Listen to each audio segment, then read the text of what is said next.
Hey, everybody. Hey, hi, welcome. Thanks for joining another Sales Hacker webinar. I'm psyched you could be here with us. So today we're going to talk about what's missing from sales sequences. You know, the cadences, some people call them cadences, sequences, the pattern of actions that you take, the number of emails, the calls, the connections on LinkedIn. We're going to talk about what's missing from that and how it's actually you, like putting a person into that so it doesn't really feel mechanical. Here to help us do that is Ethan Butte. He's the Chief Evangelist at BombBomb. Ethan, thanks so much for being here. Sure. Thank you so much. I'm excited about it. It's a conversation a lot of people enjoy having, and I'm happy to do it here. I'm really excited too. And you know what? We've done a couple webinars now talking about video messaging, one-to-one messaging. For those of you who don't know, BombBomb is a platform that allows you to get like more FaceTime, basically. Use video to get face-to-face with more of your prospects.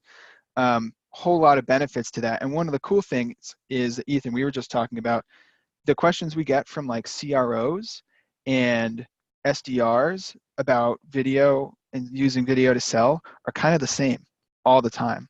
And so I think it's something people are still like wrapping their minds around. So today, here's what we've got for you guys. We've got some of the mistakes people make doing this for the first time, how you can evaluate, like a really simple 3-step process to evaluate where in your sequences should you use video, where should you not use video. We're going to talk about some real examples, like these are maybe some jumping off points so that you know like what you can try to start out, and a whole lot of other tips. But before we get started, a few quick things. One is that I really want, like, Ethan's here to answer your questions, right? And if you're watching the live version, you're not watching the recording, you're here for a reason. So like, let's make this interactive. If you've got questions about what you are doing or what you want to try with video, put them in the Q&A section. And so actually, let's right now, as usual, go down to the bottom of your screen, click Q&A, and just let us know who's here. Get talking to each other. You can talk to each other in there. And if you have questions, put them there, and I'll make sure we get them answered. Also, Ethan, do you know Bob Gravely? Yeah, absolutely. Bob's here. Wave to Awesome. Bob. Hey, Bob. Thanks for joining, Bob. And Kaylee from Cleveland from EOX Vantage. Hey, Kaylee. Thanks for joining. Joe Hey, Joe's here again. Hey, Joe. Cameron Hayes from Office Mart in Raleigh. Wow, cool mix, guys. Brody from Immersion Learning. Sorry, Brody. John Silva. Matt from Viewpost. Danielle from TGG Solutions. Everybody, thank you so much for joining, for opening up that Q&A. Let's keep that conversation going. The other quick thing I want to mention is that we're recording this. So if you have to step away, you'll get it in your inbox tomorrow. Somebody always asks. We are recording it. And the third thing I want to do, and this is really quick and easy, but I kind of need your help, everybody. So we're going to launch a poll in just a second. It's going to help us get a sense of like where you're at right now, so we can kind of customize what we talk about today. So please rank your level of comfort and confidence using video to sell on a scale of 1 to 10. 1 is like, this is totally new. 10 is I'm a pro, and I just joined to like hear what Ethan has to say because he's awesome. I know my answer, so I'm going to put my answer in now. And then I'll give you just a few more seconds. There are 67 participants now, so if you're just joining, please answer this poll really quick. It's like scale of 1 to 10. How comfortable are you with video? And I'm going to close the poll in 3, 2, 1. All right, let's see what we got here. Okay, so Ethan, 29% of people said they're a 1, and really like almost everybody is below, as a 5 or below. We've got some people here who seem like they kind of are comfortable, but they still aren't feeling like a pro. How does that resonate with you? Is this kind of what This you is going to usually be see? great. This is going to be great. I feel like I stacked it the right way. We can get into some pro tips. When we get into proper Q&A, I'm going to try to end this thing like at least with 10 minutes to spare, like for wide open Q&A. We'll take some Q&A throughout, but I think I'm starting in the right place here, and I think people are going to get some really good. I hope to just change perspectives, open it up, and make this more approachable. So even if you still haven't sent a video by the end of the week, if you took this poll again and you said a 1 today, that you'd say 3 the next time you took the poll, because you just feel a little bit more comfortable and confident about it. Cool. All right, and I love it. move some 5s to some 8s. Move some 5s. Okay, I like those are good goals. Okay, cool. So thank you so much for that setup, Colin. Thank you everyone for joining us. Again, this is the big gap in your sales sequences. From my perspective, on a decade of doing this work, it's your people. Your people are missing from some of the most important and valuable touches that you're sending out every single day. And so again, as Colin already teed me up, but I'm Ethan Butte. I am Chief Evangelist at BombBomb. I host the Customer Experience Podcast. That's just at bombbomb.com/podcast. I'm trying to create sales, marketing, and customer success alignment, all in service of a better experience for your customers. And co-authored a book called Rehumanize Your Business. It's essentially the guide to a lot of the things I'm going to be sharing with you here. It is not redundant to what I'm sharing, but it's highly, highly complementary. And I'll talk about a way you can get this later on in the webinar. So we're going to start with what you seek in a salesperson. I say salesperson, this could be BDR, SDR, AE, field rep. It could be a sales manager. It could be really, if you're coming from a marketing or CS situation, this applies as well. These are the types of things we're looking for when we recruit and interview and select and hire and onboard our employees. We're looking for curiosity, right? This is the foundation for better questions, better relationships, and a lot of other things. It's just that natural curiosity is something we like to see. Obviously, problem solving, this willingness to tackle things and find solutions to situations big and small. We're looking for empathy. And I'm going to pause here on empathy for a minute because there's a little bit of debate here. This is one of those kind of softer sounding words that has entered the conversation a lot over the past year or two. And some people are like, gosh, if I get a salesperson with too much empathy, they're not going to know how to close. Here's the deal. Meg Baer, who is with SAP now, she was with Oracle when she said this, that it's the critical 21st century skill. And it's going to be the difference between good and great. And I picked this quote out of an amazing book, screenshot this one or jot it down. Humans are underrated. I just read it, even though it's a few years old. And it really gets at this tension between humans and machines and the proper roles and how do we equip people and what are people valuable for? And, it's this whole kind of AI sales enablement and sales engagement conversation has a lot of human tech blend in it. And so it's a good read. And so its author, Jeff Colvin, who is a senior editor at large at Fortune, he's written a couple books, Man About the Industry, basically makes the argument in one of the chapters that we're designed to empathize, that it grows out of human to human interaction. It's something that is deep and fundamental. It's part of our essential nature. And as we start looking at the way that technology mixes in with our customer experience and even our employee experience, we need to keep an eye on those things that humans provide unique value in. And so I'll just read part of the quote here. It's an empathy-starved world. And so to be truly valuable, we can supply something that everyone wants and needs, right? To be empathized with, to be seen and felt and heard and understood, but isn't getting enough of because machines are not capable of doing it. It's something that doesn't really scale that well. And so employers are becoming so desperate to find it in employees, and we can do it in almost any role that involves human interactions. Obviously, that includes sales. And so as we're evaluating, should we take this guy or that gal, we're looking maybe for empathy in addition to problem solving and curiosity. We're looking for responsiveness, that sense of urgency all the time. It's not just, I've got 2 days left, I need to hit quota, I better, get this fire lit, that they're responsive all of the time to each other and to their prospects and customers. Perseverance, obviously, we hear a lot of no's. We need to really plow through things. We need to not let the first hurdle get in our way. We need to solve those problems and persevere. Obviously, trust. Trust is the currency of sales. And therefore, trust is the currency of economies and societies. And trust is the currency of human relationship. And so trust obviously is one of the most important things we can build. So when we think about some of these qualities and we start to look at our sales sequences, we start talking about some of those things that Colin mentioned off the top: emails, maybe text messages, LinkedIn messages, faceless voicemails, and a lot of this, again, faceless digital communication is what we're relying on for some of our most important and valuable messages. And people, of course, are inundated with it. A lot of these things that we're doing don't work as well as they did even a year ago, or certainly as well as they did 5 years ago. And so we need to start looking at ways to improve what we're doing. And I know if you're in the sales hacker community and you're attending a session like this one or any other topic that they bring, you're obviously investing in yourself and looking for better solutions to the problems that you face today. And I hope that I have something that's of value for you here about your sales sequences, because as you send out all that faceless digital communication, your reps are doing it all day, every day. they're trying to communicate some of these things, right? Some of these qualities that we know they have. These are the qualities that we sought them out for, interviewed for, selected and hired them for. It's that when we're doing coaching and training and development, we're training to some of these skills. And yet these are not the kinds of things you can say about yourself. These are the kinds of things that have to be experienced, right? You need to demonstrate them to someone. They need to feel it and think it, maybe even start to tell other people about it. They need to experience this from your sales reps. You can't say it about yourself.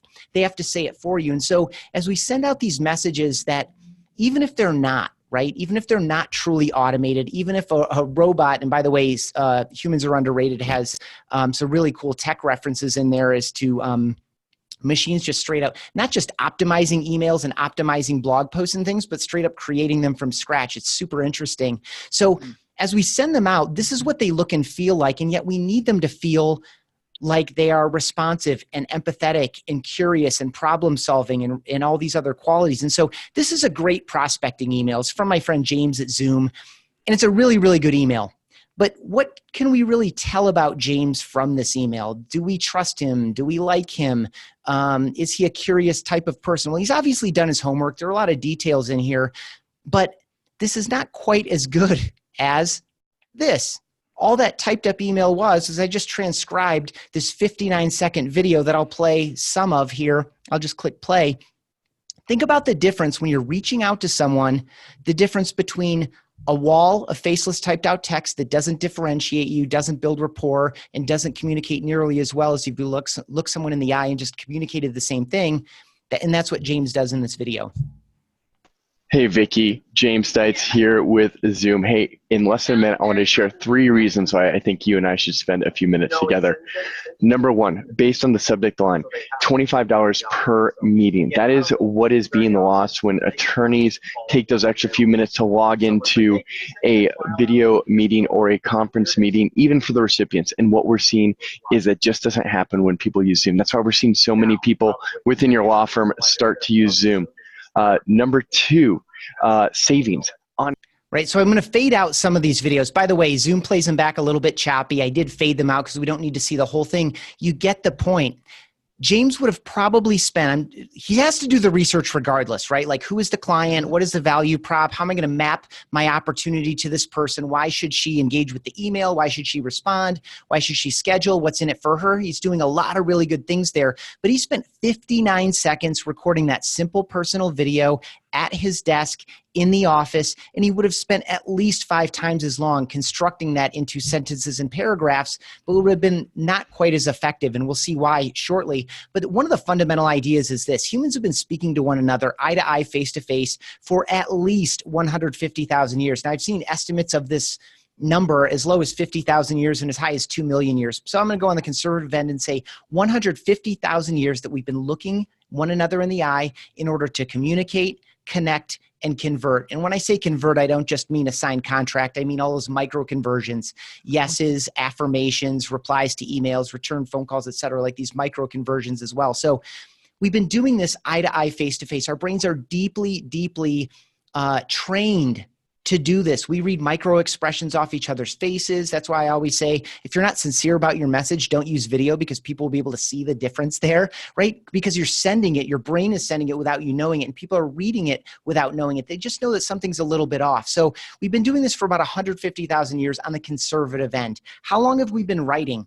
Humans have been capturing phonetic sounds and writing them down and then giving them to other people to read for about 5,000 years. But that number is off by a factor of 10, because for the vast majority of the past 5,000 years, the vast majority of humans have been completely illiterate. So is only about 500 years ago that literacy rates, and I think I reference it in Rehumanize Your Business, you can see a chart that shows when the population got majority literate. Of course, it was unevenly spread, but it started about 500 years ago. And so for those of you who like to do the math, that's a 300 times increase in duration of speaking to each other eye to eye, face to face, rather than writing. It's more deeply human. It's more natural to us. It's easier. I think most of us would say that we're better just speaking to people than we are capturing all of our thoughts into writing. And so for those of you who prefer that as a percentage, that is a 29,900% increase in the amount of time that we have been communicating with each other, connecting with each other and converting in a variety of different ways, eye to eye, face to face. And so, you know, one of the things that's crazy about that is like, so people are intimidated oftentimes when I talk to salespeople or sales leaders, they're intimidated about starting in video because they're unsure of themselves on camera. Like being this guy on the left, like having somebody point that at you might make you feel a little bit nervous, but I actually think that's because it is more natural to communicate this way, and you can't hide anything. You can't fake it. You can't go back and, you know, edit endlessly until you've got something that feels like just the right formula. You have to be a little bit vulnerable. So that's why I think it's scary, because it's actually more effective. you're absolutely right. That's its ability, and it's the fact that Yeah, that vulnerability is a big issue for a lot of people. I will address that shortly, because it is, to me, when a new employee asked me the other day, what do you think our biggest impediment to growth is as a company? And it wasn't competition, it wasn't technology, it was just the human vulnerability piece. Can we get enough people to get comfortable in their own skin and get out of their own head, right? Like if you sat down on a live Zoom call with a prospect, or you sat down across the table over coffee or lunch, you wouldn't be in your own head the same way you are in video. And so I want to knock that down a little bit with this, the way we talk about video. You saw that last one with James, simple webcam video at his desk. It's not about, for us in this conversation that we're having here, it's not about marketing through video. This isn't about lights and scripts and editing and production and green screens and drones and all of this other stuff. If you want to get into that, or your marketing department does, or your production department, or the creative agency you hired, it's awesome. You should definitely do that. It's great for your homepage. It's great for a YouTube channel. It's great for paid ads. There are a number of ways to benefit from marketing through video. But if you are not using video because you feel like you need to have the skills and the equipment and the budget and the time to do all of this, I want to introduce to you our language for it, which is relationships through video. This is simple, lightweight, casual, conversational video with your webcam or your smartphone, not to replace a television commercial or a film trailer or a homepage video, but instead to replace some of that faceless block of text that you're sending in order to do your most important and valuable jobs every day. It's going to be much more effective for you, as we'll see. So I delivered a version of this presentation, a shorter one at Salesforce recently, and we had a conflict with our schedule. We actually had 3 presentations at Dreamforce, and 2 of them were by our CMO and one of them was by me. And so our coordinator got this email and it said, we will not be able to accommodate any changes at all. So this is just a fun, quick story before I get into the 3-part framework. That Friday session didn't work, as Michelle, a BombBomb team member, will explain. And I'll talk about a couple things she does really, really well in this video. And the first one you might notice is this animated preview. We automatically take the first 3 seconds of your video and turn it into this animated loop and show you how long the video is, so that people, A, we're managing their expectations, and B, they get the stronger feeling that it's a video. And then C, this gives you the chance to personalize or to communicate something before they ever click play on the video to encourage them to play. And in this case, it's, I need your help. Hey there, sponsor content team and Jane. It's Michelle here with BombBomb. I wanted to reach out. I appreciate you sending over all of our session times and where they are. That's really helpful for us in our pre-marketing. We have a session conflict that I'm hoping that you can help work with me with. I know that there's a lot of sessions and a lot going on at this event. It's huge.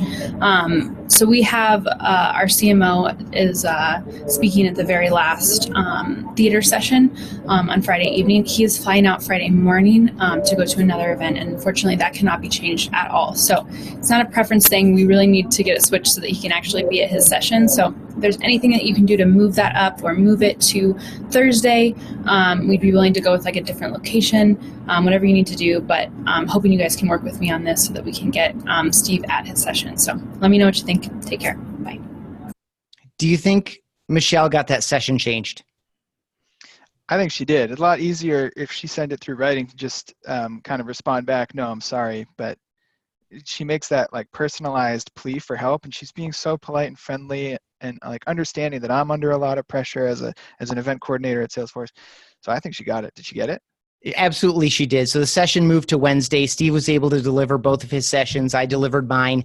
And again, there's that empathy piece there. I know you got a hard job. I know there's a lot of stuff going on. Just this simple stuff like, and Michelle didn't script this out in her head. She She knew that she needed to change it. She knew why she needed it changed, and she just recorded a video and spoke to them. And so you and your sales team have opportunities every single day to communicate more clearly, connect with people more effectively, and ultimately convert at a higher rate. And so as you look at your sales sequences, when you look at all of the touch points that you've mapped out, and you look at some of the stuff that comes up, like sometimes you get a reply, what do we do in that scenario? What happens when someone who goes cold comes back kind of from the dead a little bit with a specific inquiry? How do we engage with that? As you look at all the touch points that you're making, and I don't care where you are in the sales or marketing organization along this, prospect to qualified, to second qualified, to appointment, to committed, and all the steps in between there. These are 3 things to look for in the communication that you're using to say, oh, this would be a good place to add a video. It is not the same for everyone. I'm not going to come here with magic or silver bullets or pat answers or a one-size-fits-all prescription. I'm giving you a framework that you can use to say, oh yeah, maybe this would be better sent with 2 lines of text in a video than with 3 paragraphs of text, okay? So the first one is personal connection. Sorry. Yes, sir. And sorry, before we jump in, I really want to get to this, but we have a great question, and I felt like this might be an okay time to take it from Cal. Sure. Can we take a question, or you want me Please. to hold on to it? Cool. No, it's good. Right, so Cal said that they used to record videos to send to prospects. What they ran into was that it took a long time, and they didn't know what to measure. So over time, they felt like they were doing the right thing, but over time, they just kind of lost interest. So do you have advice on like what you should look for leading indicators? Like what are the first signs that it's working well on a video strategy? And if it's not working well, like how do you pivot?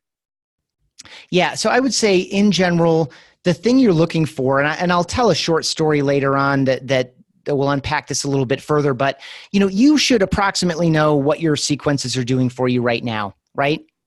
You know approximately what your open rate is, you know what your reply rate is, you know what your click rate is, you know what your appointment set rate is, you know what your appointment held rate is, you know what your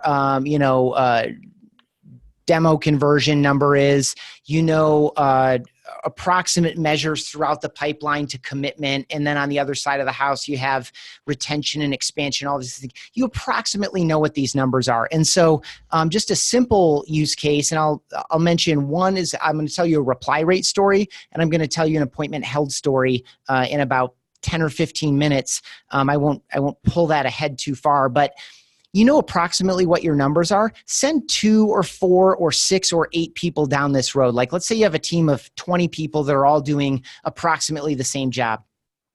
Cut it in half or cut it by a third. Maybe let people volunteer because those are going to be the people that are going to tend to take to it more effectively.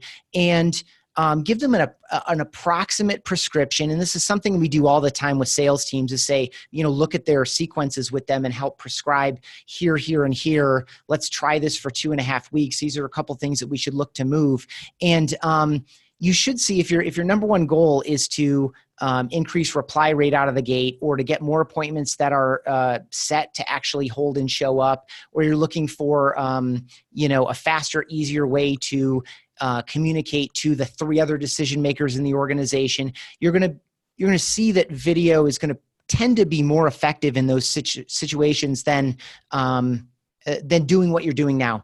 But because you're going to keep some people doing these kind of repetitive sequential activities the old way, or the traditional way, or the current way, and you're going to send some people on this mission of doing it the new way, where 20% of your touches now include a video component. Some of them are truly personal. Some of them are what I call evergreen. There's a lot of language around that. This is the idea that I'm going to record the video once, and every time someone gets to the stage, I'm going to send that exact same video over and over and over again. I don't have to do truly personal, unique videos every single time. And so as you prescribe some part of the team this new way, and you keep some part of the team in the current way, you're going to start to see that the things that you have a good handle on from a measurement standpoint, those are going to be the things that you want to map the videos to, because that is where you're going to be able to see the difference. Like if I've never seen it happen this way unless people were given video tools without any level of training or prescription, that the numbers got worse. So I'd be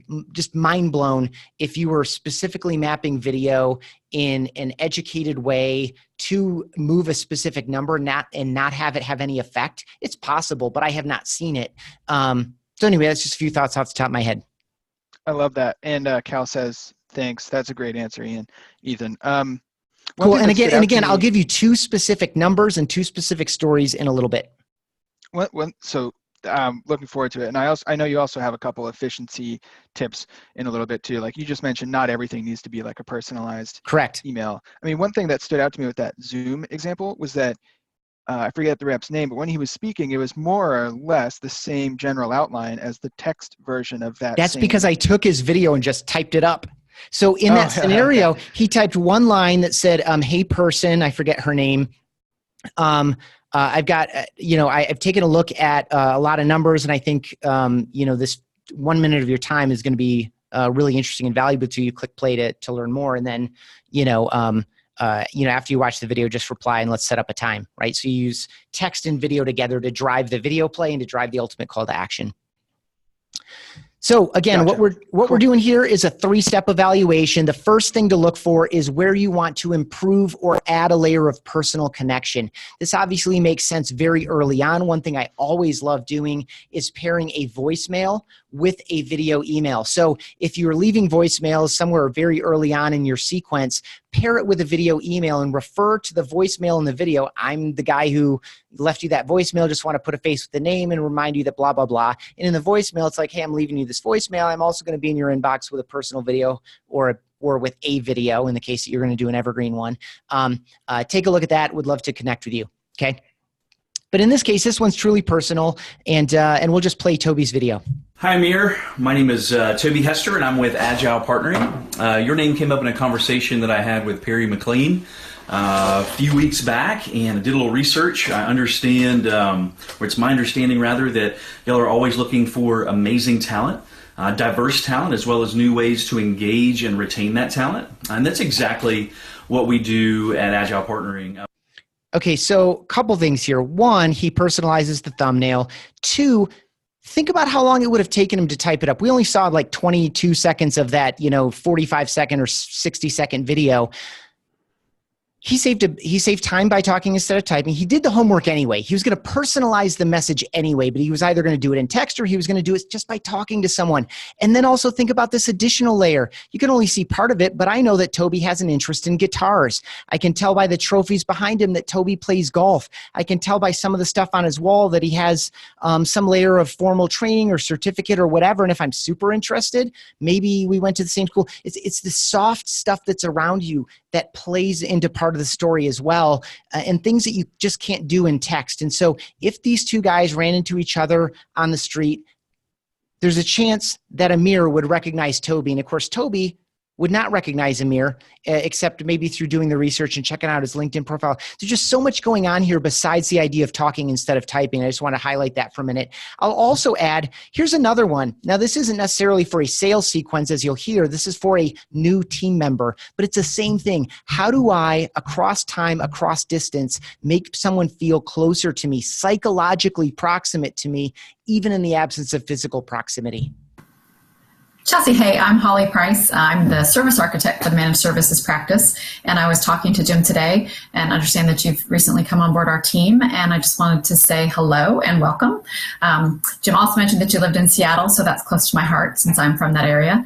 In any case, I just want to say hi and hope that you're having a great onboard to our team and look forward to meeting with you in person at some point or talking by phone. Have a great weekend. So simple webcam video, personal. Notice you're from Seattle. I'm from Seattle. Welcome to the team. Just these really nice, simple things that allow someone to feel a little bit more connected to you. And what Holly says is she works for a very, very large company. And to get things done, relationships are key. I think you would find the same thing no matter the size of your organization or the size of the organizations that you're reaching into. They're distributed across the country, and so video is a great way to connect. I get a much better response when I want to get something done.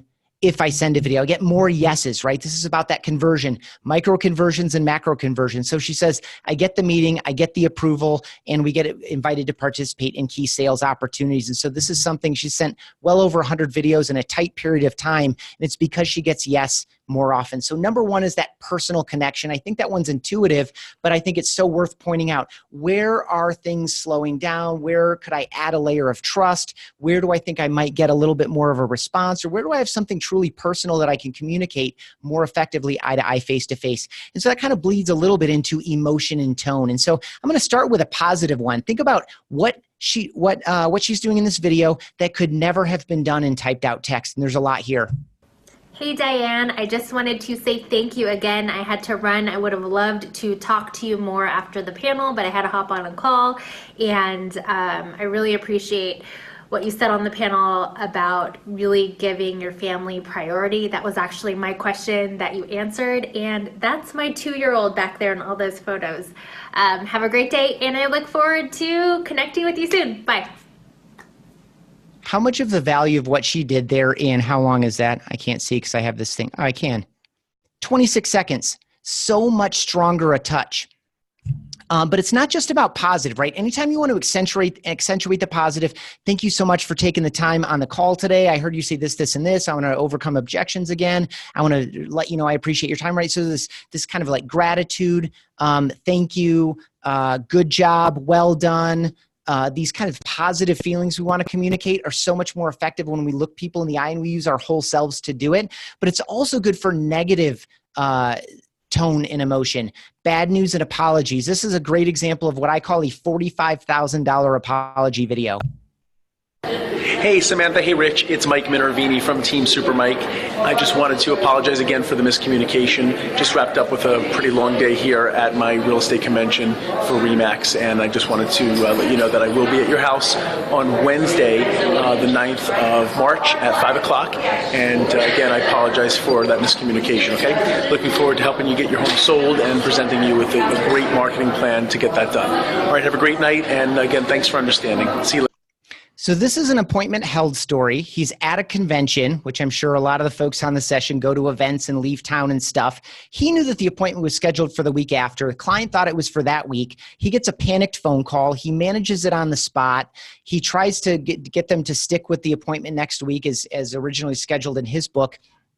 And they do on the phone, they commit to it, but then he just stops, pulls out his mobile phone, talks to them. Notice what he did here. This is less than 30 seconds. He smiled at the beginning and the end. He apologized twice. He built value in the appointment, right? I'm going to bring a great marketing plan to this meeting for you, right? And so when he gets to the appointment, they confirm to him on the spot, the whole reason we held this is because you took, they didn't say it this way, but took 30 seconds out of your afternoon to reiterate what we talked about on the phone. And just that time and attention can't be faked. That sincerity can't be faked. And so they ended up holding the appointment. He ended up selling their home, bringing the buyer to that sale, and helping them buy their next home. 3 transaction sides, $45,000 in commission. And the client told them that the only reason any of that proceeded was this little piece of care up in the front. It doesn't seem like a big deal, but to the recipient, this idea that you're going to take that time. Again, our brains don't read email as if they're written by humans. We just don't. We don't assign, and that research is in Rehumanize Your Business as well. We don't assign written text to a human being, except maybe in the case that we know someone really, really well. We might read it in their voice, for example. But generally, we don't. And so this eye-to-eye, face-to-face piece is a big deal, again, for good news and for bad news. Because that emotion is so much done through our faces and our tone and our pace and all those other things. So personal connection, emotion, and tone. Last one here. Third thing to look for is detail or complexity. Where are people confused? Where is there friction? Where do things slow down? Or in the case here of Keegan at Outreach, he's an enterprise SDR there. When can I benefit from show and tell, right? So he starts, I've got a graph up here on the static shot here, but you'll notice that he starts on the gentleman's LinkedIn profile. So when that thing arrived in the guy's inbox, it had the little animated preview on the guy's LinkedIn profile. Who's going to send you a video with your LinkedIn profile in the background and you're just going to say, nah, I'm not interested in playing that. So watch what he does here and then watch how he transitions to his software to sell his software. Hey, Don. Hope vacation was well. I actually talked to Eric Schaefer a little over a week ago. He told me you're on vacation, so I set a task to reach out to them. But he told me to reach out, and here's why. I understand that you guys use Dynamics Cloud as your CRM. We work above that. We're a sales engagement platform that helps and works in tandem with that. So we auto-log all those calls, emails, LinkedIn action, which I hear you're big on, and I see your activity, text messages, and calendar invites within the platform, auto-logged into your CRM, saving you on average 2 to 3 hours. We also give visibility for marketing and leaders like yourself, sales leaders, to really see what is working and is not working and who is following up and not following up on those leads. So that way we can call it as we see it, work on it, get it done, convert that prospect into a customer faster. What resonated with Eric, and the reason he told me to reach out, is what we call a sequence when it comes to your emailing and reaching out to clientele. This is great for account management as well as prospecting for business development. Right. So I faded that out again, but he gets into the software and shows how he's using sequences to reach out to the same guy who he did the research on. He references the guy's activity on LinkedIn. Simple, but powerful. And here's what Keegan told me about this, obviously by video. That video, I tried to reach out to him earlier in the summer, and he would just reject me, say, no, I get cold calls. And then when I again, talked to one of the SDRs or business development reps, I understood how the workflow worked.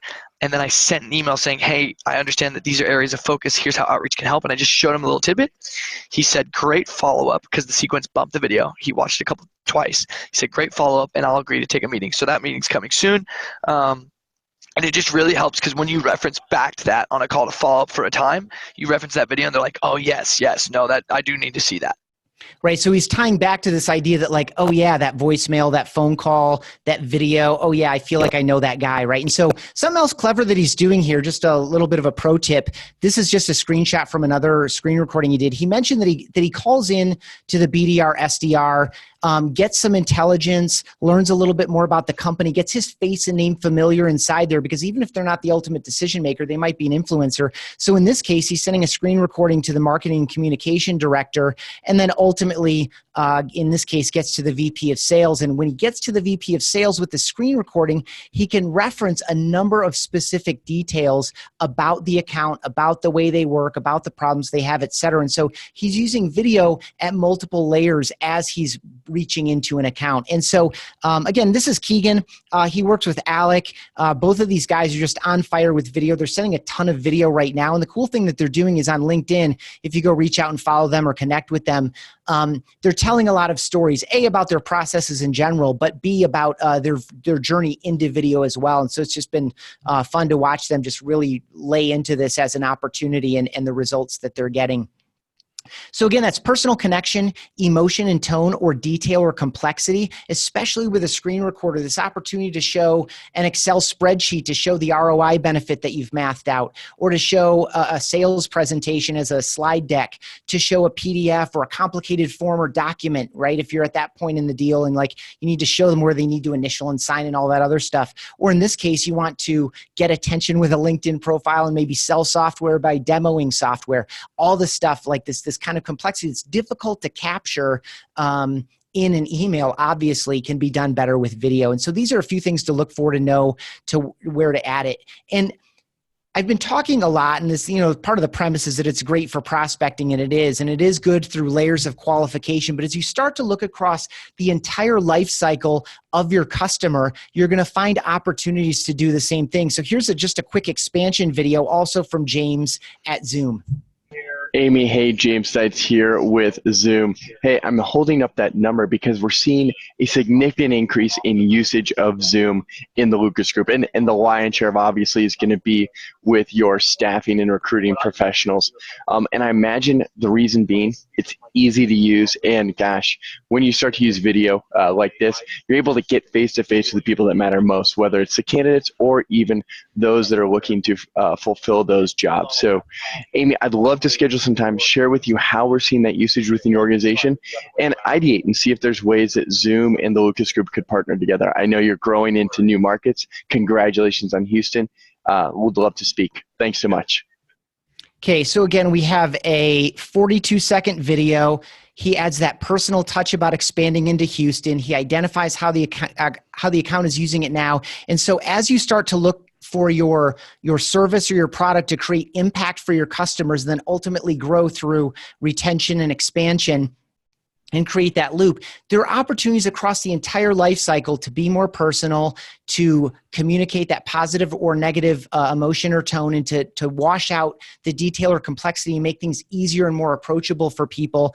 And this is also true across the entire employee life cycle as you're looking to recruit, interview, select, hire, onboard, coach, train, develop, etc. A lot of the stuff, even if you're working in the same building, you don't get as much face time. Let's say if you're a sales manager and you want to coach up and train people, you don't get as much face time as you need or want to. I think one of the easiest things, I hear this all the time, is like, yeah, we keep punting the coaching meeting because, you know, he's busy or she's busy or I'm busy or whatever. And so this opportunity to do it asynchronously through video, where you record when it's convenient for you, that person might watch it instantaneously, or they might watch it 5 minutes later, 5 hours later, or even 5 days later, and the tracking analytics let you know when that happens. There are multiple touch points across the organization. So here are a few of those stories. More replies and responses. So that 81% is a number. When we surveyed people who had sent 10 videos or more, 81% of them said they get more replies and responses, and 16% of them said they doubled or more than doubled their reply rate. That 56% number comes from a pilot study that we did with an international technology recruiting company. They have teams in Europe and in New York City who are calling out on some of their freemium users to try to set appointments in order to turn the freemium user into a paid user. And so in an A/B test, as I was describing 10 minutes ago, they had a 56% increase in response rate to that initial touch out of that appointment setting team into freemium users in order. So if you walk that out, if you can increase the reply rate, and then what is that going to math up to in terms of actually setting appointments? And if you know, just walk all the way down that chain, just that improvement at the top of the funnel, at the earliest stage there, I just need to get in conversation. That's a dramatic improvement, 56%. Huge. The appointments. Yeah, the appointment set and held, we hear this one all the time as well. That 24% number comes from one of the biggest franchises in the United States, and their franchise sales team moved by adding a video to the appointment confirmation messaging. They moved it from a 58% held rate to a 72% held rate, a 24% improvement. Again, just by adding a video there. And again, at that scale, that's worth tens of millions of dollars, just that improvement alone. Higher close rates, 68% of people say they improved their close rates, and I think 15% said they doubled or more than doubled their close rates by adding video in place of some of their plain typed out text. Greater ability to stay in touch effectively. I think, again, this one should be intuitive as you think about your strategic partners, your supplier network, your people you're integrated with, your team members, managing up and managing down within your own organization, reaching back out to those non-responsive leads or those people that have gone cold for you, staying in front of the people who've given you referred business before. Any of these things where you just want to stay in touch with people, stay top of mind, and to be able to reach out. 90% of people said they stay in touch more effectively with video, and 25% said they doubled or more than doubled their ability to stay in touch effectively. We did an integration with Zendesk, and so we've used video in our CS process for years, and a number of our customers have too. But with our integration with Zendesk, you can measure the efficacy of video a lot easier without doing a whole bunch of kind of manual collection and analysis. And so in our first 20,000 tickets sent through our Zendesk BombBomb integration, we had an 82% decrease in total time to ticket resolution. This is an interesting one. With truly personal videos, there was a 14% increase in one-touch resolution. And with evergreen videos, there was a 55% increase in one-touch resolution. Like with X number of cases, 55% more were increased when we used evergreen videos here. And again, this is and this is for sales, marketing, or CS. Think about the most common questions that you get, the most common places where there are friction, confusion, whatever. And CS is obviously an easy one, especially at a software company. Like, these are the 3 parts of the software that people inquire about all the time. How do I fill out my profile? How do I upgrade my subscription? Whatever the case may be, whatever your most common support articles read or most common ticket requests buckets fall into, record an evergreen video to address that, have it at the ready. In almost no time, you're going to answer that question faster and better when your reps are sending out an evergreen video. Again, record it once, you can use it 10,000 times, and it's going to give you an improvement on people's ability to understand it because they can watch it over and over again. They don't have to wonder. how do I actually do these things that I'm reading about in this email? And if you send like 4 paragraphs of text with links to 6 support articles to answer the question, like that all of a sudden looks like a problem on top of a problem, like a homework assignment to the customer, whereas the video kind of handholds them into it. And then finally, just satisfaction survey response rate. Our satisfaction survey answers are the same with video and non-video cases, but 41% more often will people actually fill out the survey when a video is involved in that ticketing process. So again, we're at 98% regardless, but more people say, I'm satisfied when you do that. So I got, before we jump into like please. problems, we've got, I think this is like resonating with people because anybody who's read Chris Voss's Never Split the Difference or really studied anything about sales psychology intuitively gets that like the face-to-face is going to make a big difference and allow you to differentiate yourself without having to talk about your product right off the bat. Like it's an attention getter, right? Yeah. And it also just helps build that trust and relationship. So we've got a bunch of questions from people, and thanks to everybody. I think we can, like, if it's okay with you, Ethan, rapid fire through some of these because they're asking questions about like, okay, how do I get this done? Like the sending and the opening of the email and stuff like that. Cool. Yeah, you shoot them off and I will be as concise as I can be. Okay. I think some of these questions overlap too. So we might be able to scratch off 1 or 2 at a time. Cool. All right. This is from John Chilton. So just a simple question. When I receive the video, how do I actually open it? Is it like a thumbnail? Is there a link? Is it actually in the email itself? How does that work? Yeah, the way we deliver it and the way a lot of other companies deliver it is we do it as an animated GIF. Most people do it as a static image. And so from a deliverability standpoint, it's no big deal. We're not actually sending the video. It's not an attachment. They don't need any special software. Very few of the platforms that are offering something like this require both people to have the same software. I think that's always a huge impediment to something catching on. And so your recipient doesn't need any special software. What we're delivering at BombBomb is an animated GIF that represents your video. You can put text around it. I encourage you to do so. When people click play, we dynamically regenerate that on the fly and it starts playing immediately. And then you can have a variety of things happen around the video as well. But it's just a click to play. It does not play directly in the email, in the inbox. That's kind of an HTML5 thing. And not enough inbox instances support video play in the email in the inbox for that to be the primary setting for us or for anyone else that's doing the same thing. It's just, if you use Thunderbird version whatever, like then it'll play in the inbox. Like that's not cool. Yeah, that's not enough people. So basically, like everybody's sending, for the most part, some kind of thumbnail image. You guys use a GIF. Some people use it like a JPEG. Yep. And so it's no different than sending like your logo in an email signature from a deliverability standpoint. Yeah. So from like a spamminess standpoint or emailing like an enterprise where they might have stricter firewalls, you're not running into extra issues or yeah. I mean, a firewall is definitely going to add a layer of complication. And so we've done that for a variety of our customers we have I don't know all the technical terms. So if anyone here is a hardcore email person, you're going to like say, this guy doesn't know what he's talking about. I know approximately what I'm talking about. I just don't have the right terms for it. We connect someone on our side to someone on our customers' prospects or customer side, and they just whitelist our IPs. The other thing we're doing though is sometimes, we have integrations with Outreach, with Salesforce, with Gmail, with Outlook. And in a lot of those cases, for example, Gmail manages all of that delivery. And of course they have it's not commercial delivery in that case. And so there's no magic around corporate firewalls. Like I worked for a guy who was always set to threat level midnight, just like crank up the thing. And so you'd go into your quarantine folder and you're like, oh my God, I needed this like a week ago, and so you just learn to fish stuff out of there, but there's no magic around it. I don't think this is subject to any extra penalty. I do think you're going to have a harder time reaching an inbox when you're sending into a domain that has no relationship to you. And I think that's going to increase as AI and machine learning start managing deliverability even more. They're managing it on the benefit of the recipient, not on the benefit of the sender. And so I don't think this is extra good or extra bad from that perspective, but it's also not magic. Yep. Okay. And then so from when we think about like mobile, less so about, I guess, deliverability, because experience is almost entirely the same, right? If you get the email on your mobile, you could click the GIF, it'll open in your browser and you see the email.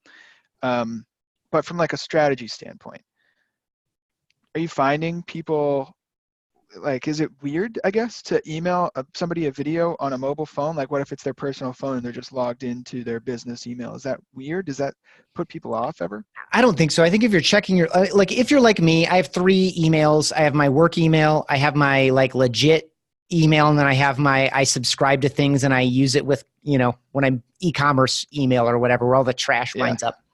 Yeah. And so, I think most of us these days are working probably more than we should. We're diverting more of our attention to our work inboxes than we should. I think the line between my personal inbox and my professional inbox is more blurred than ever. I don't think it's weird. And I think if you're doing, some of our customers do a lot of texting with their prospects and customers, and a lot of them don't. Like, that's just a more intimate environment. It depends on what you're selling and serving and the nature of that relationship. But, texting videos is another great thing to do as well. And so I don't think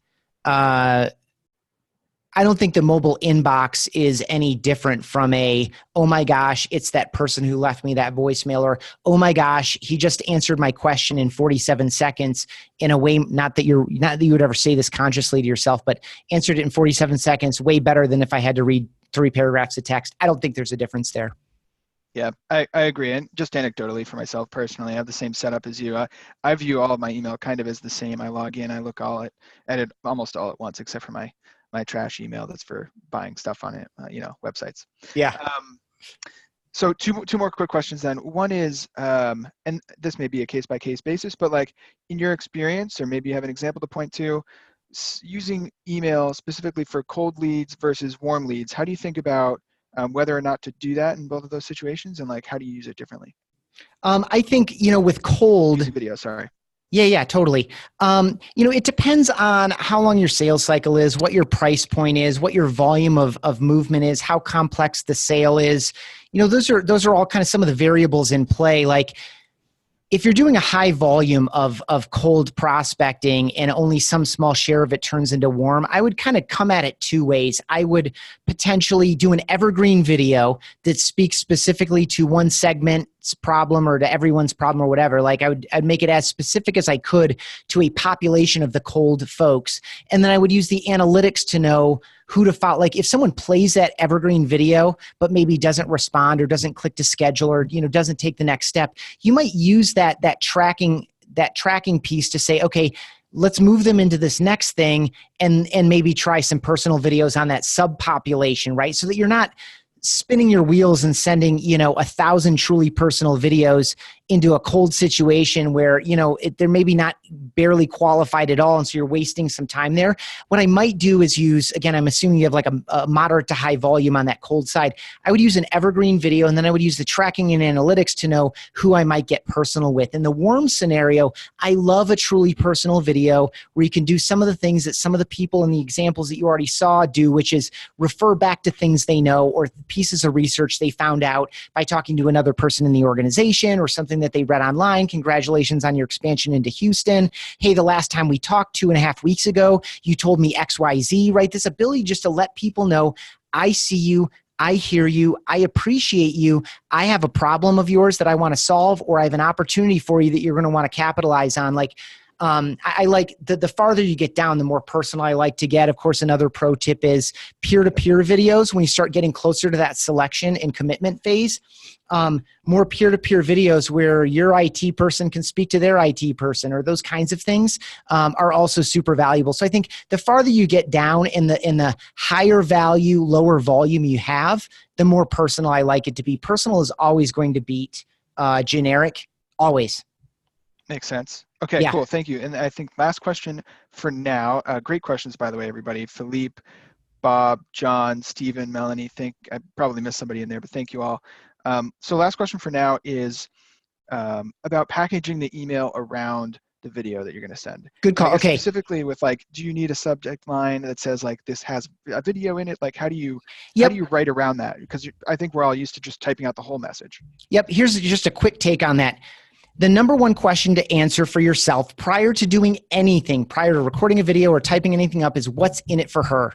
What's in it for him? What's in it for them? When you're clear on the value and benefit, like so many people reverse engineer this. They send a campaign out or send a bunch of stuff out and they say, gosh, why didn't this perform better? It's also after the fact. It is part of an iterative process and you do need to pay attention to that. But when you can ask yourself a little bit more often, a little bit earlier in the process before you ever do a thing, why should or why would she open this email, right? What can I do in the subject line that would motivate her to open this email? Is it a personal detail? Is it using the word video? And you're going to see a range of, if you search like adding video to a subject line, some people will say it just like ridiculously blows out the open rate. I don't, like a lot of people are selling video as magic these days. I'll just say it. We've seen an improvement. It's like a 20 or 30% improvement when video is in the subject line, but that's not magic either, right? So like, what's in it for Mary? What's in it for Jeff? What's in it for this segment of people who fit these 5 criteria? When you're clear on that, you write a better subject line. You use, at a minimum, you greet them by name. You have at least one line of text to tell them why they should watch the video. What's in it for them? And then underneath the video, you want to add another line of text that maybe reminds them why they should have watched the video and what the next step is, right? A call to action, click to schedule, click to learn more, like whatever the case may be, or reply to this email or return my voicemail or whatever the case. And out of courtesy, the last tip here on the relationship between text and video, they should obviously be complementary and not redundant. If you type out everything you said in the video, there's no reason to watch the video. And every single email you send is training someone to open or delete your next email. Every single video you send is training someone to play or not play your next video. It needs to be motivated by their interests and benefits. And so out of courtesy, if you have like a 3-point thing or some other specific details you drive by in the video, anything that you think someone might want to write down or Google search or something, go ahead and type that up as well out of courtesy for them so that they could watch the video. You're not totally redundant. You're still complimentary, but you're doing a little bit of the work for them. You're doing a little bit of the lift. So does that work? That's a great answer. Yeah, thank you. So that was, and that's it for now for questions. Cool. We still have some time, so if you still have a question out there, feel free to throw it in. But let's talk about some of the mistakes people make for problems. Hard stop at the top of the hour?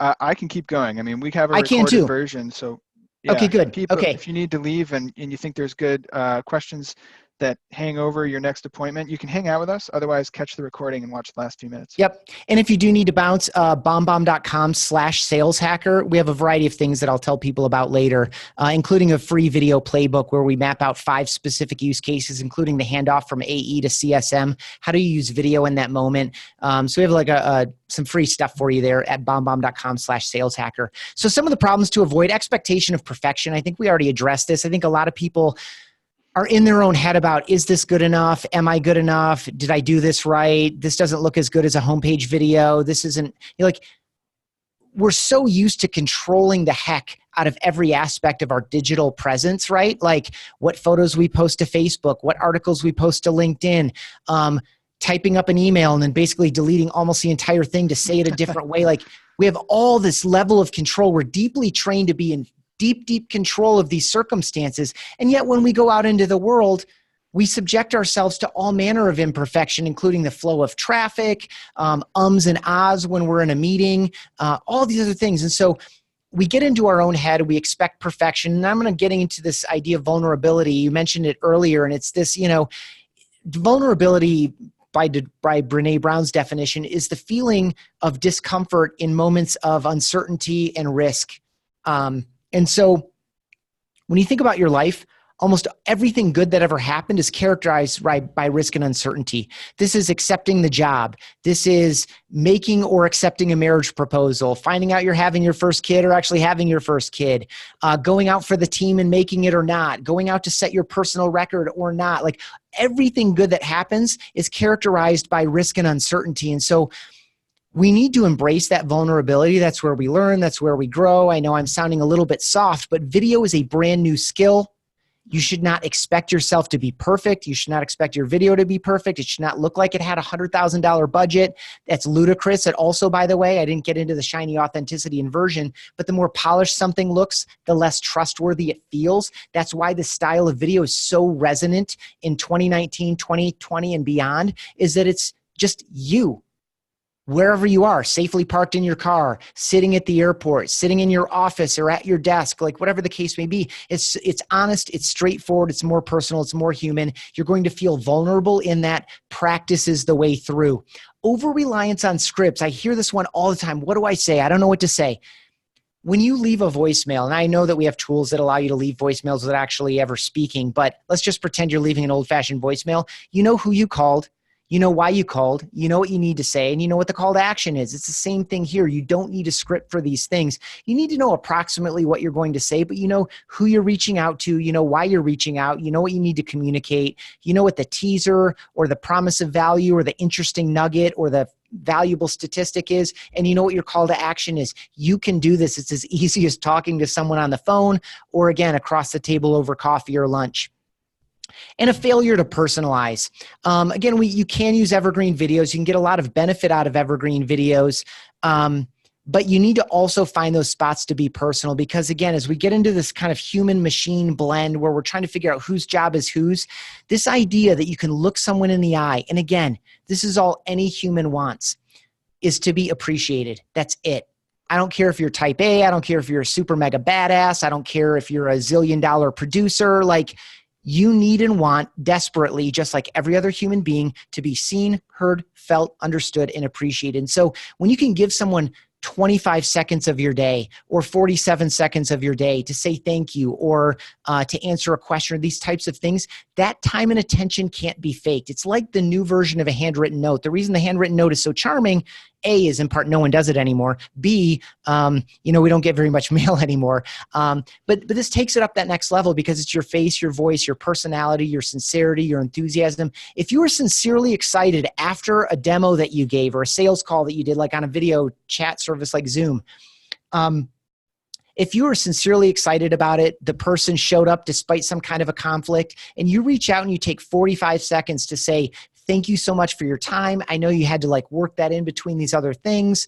As you told me yourself, this is a really cool opportunity because of X, Y, and Z. And I know we need to deal with that one thing that you're worried about. But as we talked about on the call, we have a plan forward on that too. I just want to thank you again so much. And I look forward to following up with you next week like we talked about. You cannot fake that. And as we move forward, if you're in a high volume, low price, short sales cycle, your sales job is very likely to be automated for the variety of tools that are available. If instead you're upstream of that anywhere, you as a human need to provide that value. You need to provide that trust, that confidence, that responsiveness, that availability. People need to feel good about the situation, and you are the reason they feel good about it. I don't care what they're saying yes to. In part, they're saying yes to price, terms, contract length, all the features, benefits, etc. But part of the yes is saying yes to you, even if you're going to hand it off to a CSM. Okay, so common questions. This is a fad or a gimmick. My response to that is a little bit pithy. It's, are your salespeople a gimmick?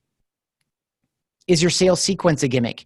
Is your relationship with your customer a fad, right? That's all this is about. This is about human connection and relationship. Will this take more time? I think we already knocked this down. I hope you felt that in some of those examples. Again, evergreen videos will save you a massive amount of time. We saw that great stat in the CS story in particular, but it's true of anywhere you have frequently asked questions, especially again in cold prospecting. But anytime any of your sales reps is going to do a custom message of any time, I guarantee you they're going to look better because a lot of them aren't great at spelling and grammar. A lot of us aren't. Typos, autocorrect, etc. They're going to look better and they're going to save time by talking instead of typing, and they're going to have that kind of rapport layer on top of it. So I know this is a legitimate concern. I would also say that I think we have a little bit of an activity worship going on. I think people value that activity count a little bit too highly. Focusing on the activity count, you're going to lose some sight of the actual outcomes those activities are designed to produce. If I told you that your reps could get the exact same outcome with 20% fewer activities, would that be a benefit? Of course it would. And you would find something else to do with that 20% time saving. But, when you start looking at response rates and appointment held rates and some of these other numbers that are legitimately moving, when you can be more clear and personal in your communication, I think you need to start asking yourself, if it takes 10% more time to do a video instead of sending that email and personalizing two pieces of it, if it gets me to yes faster and earlier and more often, is that a benefit? And what if we've tried it unsuccessfully before? This is a sad, sad story. I've heard a number of times. I just heard it last week. My co-author on the book and our CMO, Steve Passanelli, and I were on the call with the Chief Business Development Officer of a very significant company. And we're talking about BombBomb with him, and because there's a personal referral. Steve and I don't normally take sales calls or prospecting calls, but it was a personal referral to the two of us. And so, he's like, I don't know how this is going to be received, because we were given these free accounts of this other software, and it started okay, and then it just kind of fell on its face. And so there's kind of a bad taste in the mouth. There's going to be a cultural shift here if we are going to actually adopt you. And my first question was, what kind of training and prescription came with the software? He was like, none. We just all got free accounts. I'm like, okay, that doesn't surprise me. And so if you and your organization have been through this before, this is an early skill. And I'll just go to my next slide here.